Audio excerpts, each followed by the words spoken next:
Assalamualaikum warahmatullahi wabarakatuh. Waalaikumsalam.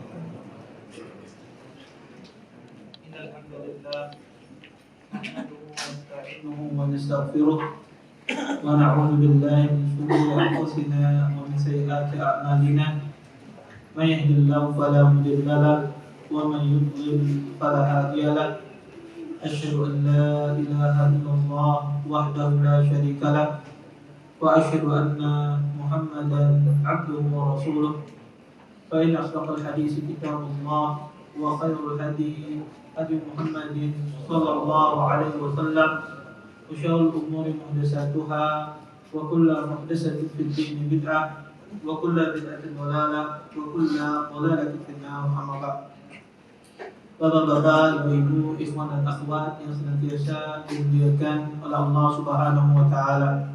Alhamdulillah, pada malam hari ini kita bisa berkumpul di salah satu tempat yang sangat mulia ini.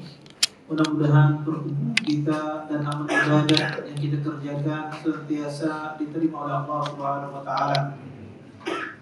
Bapak, ibu, ikhwan dan akhwat yang senantiasa dimuliakan oleh Allah Subhanahu wa taala, tidak terasa kita sudah berpuasa separuh dari bulan Ramadan, dan sebentar lagi kita memasuki 10 terakhir di bulan Ramadan. Tentu puncak-puncaknya Ramadan berada pada 10 terakhir di bulan Ramadan, karena pada malam tersebut ada malam Lailatul Qadar, malam yang sangat mulia, malam yang lebih baik daripada 1000 bulan.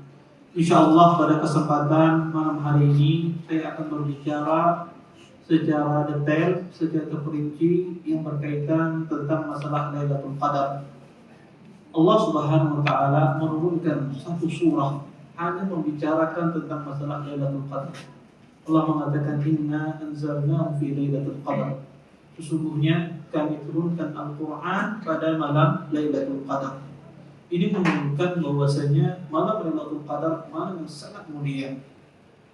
Oleh karenanya, kenapa Lailatul Qadar itu dinamakan Lailatul Qadar? Dikatakan oleh para ulama bahwasanya makna Lailatul Qadar sendiri memiliki banyak makna. Di antaranya, Lailatul Qadar tersebut maknanya adalah malam kemuliaan, malam yang memiliki kemuliaan. Dan juga di antara makna malam Lailatul Qadar adalah malam di mana Allah Subhanahu wa taala tentukan takdir-takdir manusia pada malam tersebut. Karena pada malam Lailatul Qadar Allah tentukan semua takdir-takdir manusia. Oleh karenanya, nanti akan saya jelaskan kenapa kita disuruh perbanyak berdoa pada malam Lailatul Qadar tersebut. Ya. Dalam rangka agar antum dituliskan takdir yang baik, dalam rangka agar dosa-dosa kita dihapus oleh Allah Subhanahu wa taala. Dan juga dikatakan malam Lailatul Qadar karena pada malam tersebut Allah sempitkan bumi ini menjadi sempit pada malam tersebut. Kenapa? Karena para malaikat turun ke langit dunia. Tanazzalul malaikatu war-ruhu fiha. Sesungguhnya para malaikat itu turun. Ya, malaikat-malaikat Allah itu sangat banyak jumlahnya, dan mereka itu semuanya turun ke langit dunia. Dan juga turun malaikat Jibril, ketuanya para malaikat, sebagaimana dikatakan oleh para ulama, juga turun ke langit dunia, yang mana bumi ini dipenuhi oleh para malaikat sehingga menjadi sempit dia. Maka disebut dengan Al-Qadar Tadjid. Ini diantara makna Lailatul Qadar. Tentu malam Lailatul Qadar ini malam yang sangat mulia. Allah jelaskan ya, bahwasanya khairun min alfi syahr. Sesungguhnya malam Lailatul Qadar itu lebih baik daripada 1000 bulan. Di antara kemuliaan juga malam Lailatul Qadar Allah turunkan pada malam tersebut Al-Qur'anul Karim. Allah Subhanahu wa taala turunkan Al-Qur'an ke langit dunia pada malam Lailatul Qadar. Ini menunjukkan kemuliaan malam tersebut. Dan di antara kemuliaan malam tersebut Allah sebutkan salam, kesejahteraan. Dikatakan pada malam tersebut adalah malam yang sejahtera. Orang terhindar dari gangguan-gangguan syaitan, dari bisikan-bisikan syaitan, dari mudarat-mudarat yang ditimbulkan oleh syaitan kepada manusia. kesejahteraan bagi orang tersebut pada malam tersebut. Sehingga malam Lailatul Qadar ini malam yang luar biasa. Ya, malam yang luar biasa baik itu dari sisi zamannya, dari sisi waktunya, dan dari sisi ibadah yang dikerjakan pada malam tersebut. Maka para ulama berselisih mana yang lebih utama, malam Lailatul Qadar apa malam Lailatul Isra? Mana yang lebih utama, apakah Lailatul Qadar apakah Isra Mi'rajnya Nabi sallallahu alaihi wasallam? Makanya ahlul ilm mengatakan bahwasanya malam Isra dibanding bagi Nabi itu lebih utama. Tetapi malam Lailatul Qadar bagi umat Nabi sallallahu itu lebih utama daripada malam Isra. Ya, ketika Nabi sallallahu ya dijalankan oleh Allah Subhanahu wa taala ke langit. Oleh karenanya maka di dalam Islam dijelaskan amalan-amalan atau ibadah-ibadah yang sangat ditekankan pada malam Lailatul Qadar. Sebelum kita masuk pada ibadah-ibadah tersebut, maka kita harus tahu Lailatul Qadar itu kapan terjadinya. Ahlul ilm mengatakan bahwasanya Lailatul Qadar itu berada pada 10 malam terakhir di bulan Ramadan. Berdasarkan hadis Nabi sallallahu taharrau Lailatul Qadri fil ashr awakhir min Ramadan. Kata Nabi sallallahu alaihi wasallam, carilah malam Lailatul Qadar tersebut pada 10 terakhir di bulan Ramadan. Dan terlebih-lebih lagi, malam Lailatul Qadar itu sering terjadi pada malam-malam yang ganjil. Makanya Nabi sallallahu carilah Lailatul Qadar tersebut kata Nabi sallallahu pada malam ganjil. Maka Lailatul Qadar tersebut berada pada malam 10 terakhir bulan Ramadan dan lebih besar lagi kemungkinannya terjadi pada malam-malam ganjil. Dan kita harus tahu kapan terjadinya Lailatul Qadar ini, kapan waktunya. Waktunya itu dari terbenam matahari. Dari semenjak terbenam matahari sampai terbit fajar, itulah waktu Lailatul Qadar. Maka jika Lailatul Qadar itu terjadi pada malam 25, maka dia dari terbenam matahari sampai terbit fajar. Makanya jangan seseorang menyepelekan ibadah yang dikerjakan. Kadang-kadang sebagian orang itu berkhidmat pada pertengahan malam beribadah. Padahal di waktu maghrib santai, ngobrol, berbicara. Maka Lailatul Qadar itu terjadi pada waktu maghrib tersebut sampai terbenam, sampai terbit fajar. Iya. Kadang-kadang orang berpikir Lailatul Qadar itu terjadinya jam 2 malam, jam 3 malam. Nah, inilah waktu Lailatul Qadar. Sehingga dia berkhidmat beribadah jam 2, jam 3. Jam habis isya guring dulu. Iya. Maka ini keliru. Lailatul Qadar itu terjadi dari semenjak terbenam matahari sampai terbit fajar. Maka disitulah kita beribadah. Makanya kalau dan ini diantara kekuasaan Allah bagi umat ini. Karena ada sebagian orang kada kawannya beribadah malam. Jam 2 bawaannya guring aja. Ya, sudah tuhuk makan obat kada kawan, tetap bawaannya guring. Ini kalau orang itu tidak mampu dia beribadah pada tengah malam, memaksimalkan malam, maka maksimalkan di awal malam beribadah tersebut. Jangan awal malam kalian maksimalkan, akhir malam kalian maksimalkan. Kalau kita tidak mampu di akhir malam maksimal, maka maksimalkan di awal. Iya. Maka ambil setar yang jauh-jauh dari awal maksimalkan. Karena orang itu memikir dalam benaknya Lailatul Qadar itu kalau kada jam 12 malam kada Lailatul Qadar. Iya. Maka ini yang penting. Ya. Maka Lailatul Qadar itu terjadi dari terbenam matahari sampai terbit fajar. Dan tidak mengharuskan Lailatul Qadar itu terjadi, Anda harus tahu. Iya. Kalau kada tahu malam ini Lailatul Qadar berarti kada dapat pahala, ini salah. Iya.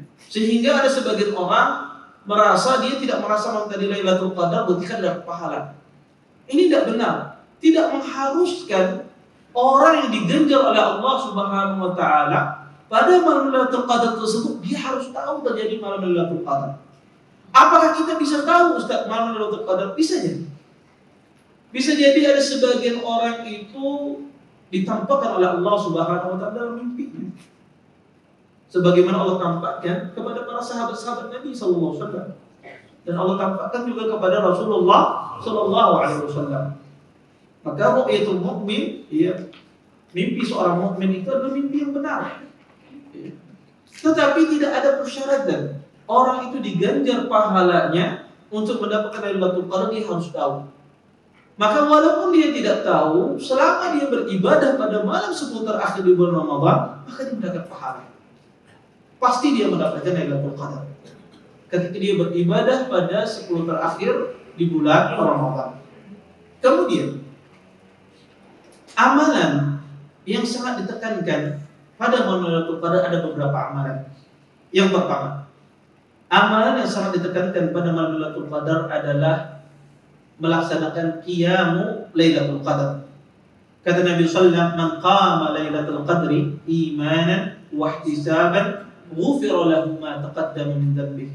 Barang siapa yang melakukan ibadah pada malam Lailatul Qadar penuh harapan, dengan penuh keikhlasan, mengharap pahala di sisi Allah Subhanahu wa taala, maka Allah ampuni dosanya yang telah lalu. Disebutkan qiyamul Lailatul Qadar itu terdiri, yang pertama adalah membaca Al-Qur'anul Karim. Membaca Al-Qur'anul Karim. Kebanyakan kita sering fokus membaca Al-Qur'an itu di siang hari. Dan sebetulnya bulan Ramadan itu ya tidak hanya di siang hari saja membaca Al-Qur'an. Dan juga di malam hari kita disuruh juga banyak membaca Al-Qur'anul Karim. Terlebih-lebih pada 10 terakhir, maka kita memperbanyak baca Al-Qur'an kita pada malam hari tersebut. Karena Allah Subhanahu wa taala menurunkan Al-Qur'an pada malam Lailatul Qadar. Ini isyarat bahwasanya seseorang disuruh untuk memperbanyak baca Al-Qur'annya pada malam Lailatul Qadar. Kemudian yang kedua, amalan dikatakan qiyam Lailatul Qadar adalah dia memperbanyak doa pada malam tersebut. Seutama-utama doa yang dipanjatkan adalah doa yang datang dari Al-Quran. Seutama-utama doa yang dipanjatkan adalah doa yang datang dari Al-Quran dan yang diajarkan oleh Nabi SAW. Makanya diriwayatkan sahabat yang mulia Ubay bin Ka'ab, ketika pada malam 10 terakhir di bulan Ramadan, beliau tidak berdoa kecuali yang ada di Al-Quranul Karim. Karena Al-Quran itu, doa-doa yang ada di Al-Quran itu adalah ajma'ud doa. Doa yang paling mencakup semuanya. Dan ada doa khusus yang diajarkan oleh Nabi SAW kepada istri beliau, Aisyah radhiyallahu ta'ala anha. Aisyah pernah berkata, "Ya Rasulullah, in wafaqtu Lailatul Qadri, ma aqulu fiha." Kata Aisyah, "Wahai Rasulullah, kalau seandainya aku bertepatan pada suatu malam, bahwasanya malam itu malam Lailatul Qadar, ma aqulu fiha." Apa yang aku ucapkan? Kata Nabi SAW, "Quli Allahumma innaka afuun tuhibbul afwa fa'fu anni." Kata Nabi SAW, "Wahai Aisyah, katakan doa ini, Allahumma innaka afuun tuhibbul afwa fa'fu anni." Ya Allah, sesungguhnya engkau mencintai, sesungguhnya engkau zat maha pemaaf dan suka memaafkan, maka maafkanlah aku, wahai ya Allah. Maka doa ini harus pian hafal. Ya. Isuk NU data luntas pian berataan. Ya. Maka doa ini harus dihafal. Ya, harus dihafal. Doa yang sangat pendek yang harus dihafal oleh semua muslim. Kalau kita kada hafal doa ini, wah apa diucapkan? Ya. Maka doa ini sengaja diajarkan oleh Nabi SAW kepada istri beliau Aisyah. Karena Nabi SAW, "Ya Aisyah, katakan doa ini." Kenapa? Karena ampunan Allah itu sangat luas. Ya, rahmat Allah itu sangat luas, khususnya pada malam bulan Ramadan. Khususnya lagi pada 10 terakhir di bulan Ramadan. Ketika seorang muslim mengatakan, memulai doanya, Allahumma innaka afuun. Ya Allah, sesungguhnya engkau adalah zat maha pemaaf. Dikatakan kata para ulama, seutama doa, ketika seorang muslim memulai doanya dengan mengatakan Allahumma, itu menunjukkan dia meminta kepada Allah dengan seluruh nama dan sifat-sifat Allah. Ketika kita memulai doa kita dengan kata Allahumma, berarti kita meminta kepada Allah dengan seluruh nama dan sifat-sifat Allah. Di antara nama Allah itu Ar-Razzaq, di antara nama Allah itu Al-Ghafur, Allah itu Maha Pemaaf, Maha Pemberi rezeki. Ketika seorang mulai dengan Allahumma, berarti di sana dia meminta kepada Allah dengan seluruh nama dan sifat-sifat Allah. Lihat bagaimana singkatnya doa Nabi SAW. Innaka afuun, sesungguhnya wahai Allah, engkau itu zat maha pemaaf. Dikatakan oleh para ulama, di antara perbedaan antara Al-Ghafur, Allah itu maha pengampun, dan perbedaan Al-Afu, Allah itu maha pemaaf. Al-Afu, Allah subhanahu wa ta'ala, Al-Ghafur, Allah ampuni dosa hamba tersebut. Tapi dosa tersebut masih berada di catatan hamba, tetapi dia dihapuskan, diampuni oleh Allah subhanahu wa ta'ala. Tetapi ketika Al-Afu, Allah itu maha pemaaf, dosa tersebut dia ampuni oleh Allah dan dihapuskan dari catatannya. Allah hapuskan dari catatan kita. Seolah-olah orang tersebut tidak pernah melakukan dosa tersebut. Maka disuruh oleh Nabi Aisyah untuk mengucapkan doa ini. Agar Allah subhanahu wa ta'ala menghapus di lembaran-lembaran kita semua dosa-dosa kita.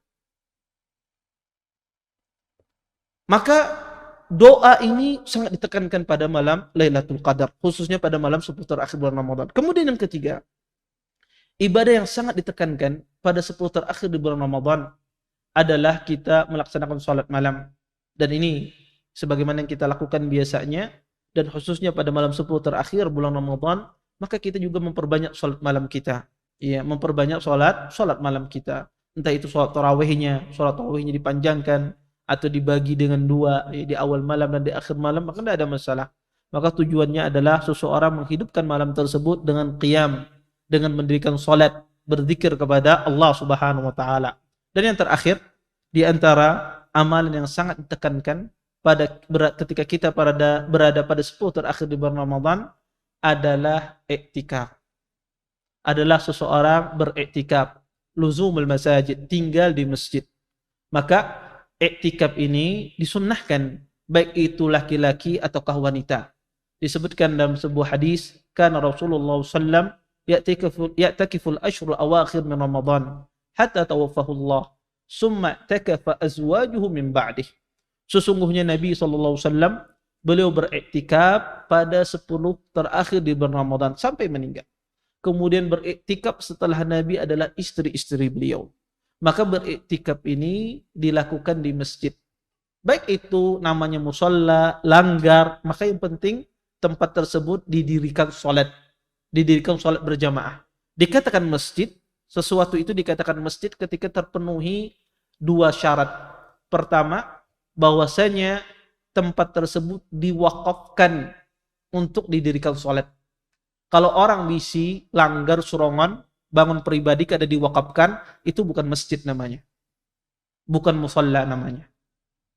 Ya. Kalau pribadi tidak dia diwakafkan, maka itu tidak dihukumi seperti masjid. Karena masjid itu adalah sesuatu yang diwakafkan karena Allah Subhanahu wa taala untuk didirikan salat. Yang dikuasai oleh kaum muslimin, bukan milik pribadi. Kemudian dikatakan iktikaf di sini adalah, kemudian yang kedua adalah dikatakan masjid, dia dikelilingi oleh pagar-pagar. Kalau ada tanah saja diwakafkan, kada dibangun, kada dikelilingi, itu lain masjid namanya. Iya. Contoh misalnya ada lapangan, ini aku wakafkan untuk dibangun masjid, tapi kada dibangun-bangun. Apakah itu masjid? Tidak. Boleh kita beriktikaf di sana? Tidak. Iya. Maka dengan dua syarat ini para ulama mengatakan itulah masjid. Sehingga seseorang itu beriktikaf di masjid yang diperuntukkan kaum muslimin, didirikan salat di dalamnya, dan masjid tersebut sudah dibangun, dikelilingi dengan pagar. Maka kita disuruh beriktikaf. Iktikaf itu berdiam diri di masjid. Para ulama berselisih berapa lama seseorang itu dikatakan beriktikaf. Seutama-utama iktikaf adalah kita beriktikaf semenjak masuknya atau semenjak terbenamnya matahari pada malam 21. Pada malam 21 sampai berakhirnya bulan Ramadan. Ini iktikaf yang paling sempurna. Dan sebagus-bagus iktikaf terjadi pada bulan Ramadan. Ya, iktikaf yang paling bagus adalah iktikaf pada bulan Ramadan, 10 terakhir di bulan Ramadan. Yang kedua, tingkatan iktikaf adalah seseorang beriktikaf ya tidak sempurna, tidak 10 hari.